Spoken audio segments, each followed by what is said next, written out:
वर्धा नगर परिषद पाणी पुरवठा कामाचा ठेकेदार किशोर जाधवचा महाप्रताप. सांडपाणी वाहून नेणाऱ्या नाल्याच्या पायऱ्या फोडून त्यात टाकली पाणी पुरवठा पाईपलाईन. पहिले पाणी पुरवठा बांधकामाच्या खोदकामातून काढलेला मुरुम विकला, नंतर नदीपात्रात माती भरून नदीपात्र बुजवण्याचा प्रयत्न केला आणि आता तर थेट नाल्याच्या पायऱ्या फोडून त्यात पाणी वाहून नेणारी पाईपलाईन टाकली. मग आता नाल्याचे पाणी कुठून जाणार? पवनार येथे सुरू असलेले जलजीवन मिशन अंतर्गत काम सतत वादाच्या भोवऱ्यात सापडले असून ठेकेदाराच्या मनमर्जीने या कामात भ्रष्टाचाराने कळसच गाठला आहे. पाणी पुरवठा कामाची सुरुवात करताना खोदकामातून निघालेला मुरुम ठेकेदार किशोर जाधव याने विकून खाल्ला. त्यातून अमाप पैसा कमवला. त्यानंतर नदीपात्रात फिल्टरचे बांधकाम करण्यासाठी जागा नसल्यामुळे बाहेरून आणलेली माती थेट नदीच्या पाण्यात टाकली. याबाबतची माहिती वर्धा नगर परिषदेत दिली असता वर्धा नगर परिषदेचे संबंधित अधिकारी यांचा यामध्ये समावेश असल्याने खुलेआम भ्रष्टाचार करणे सुरू आहे.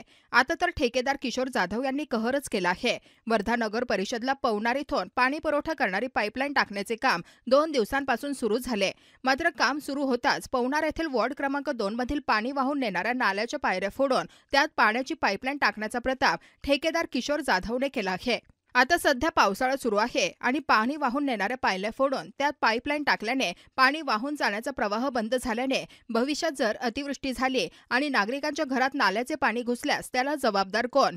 ठेकेदाराच्या मनमर्जीने वर्धा नगर परिषद पाणी पुरवठ्याच्या कामांमध्ये मोठ्या प्रमाणात भ्रष्टाचार करून सुद्धा अजूनपर्यंत वर्धा नगरपालिकेकडून कुठलीच कारवाई न झाल्याने नेमके काय सुरू आहे कळायला मार्ग नाही.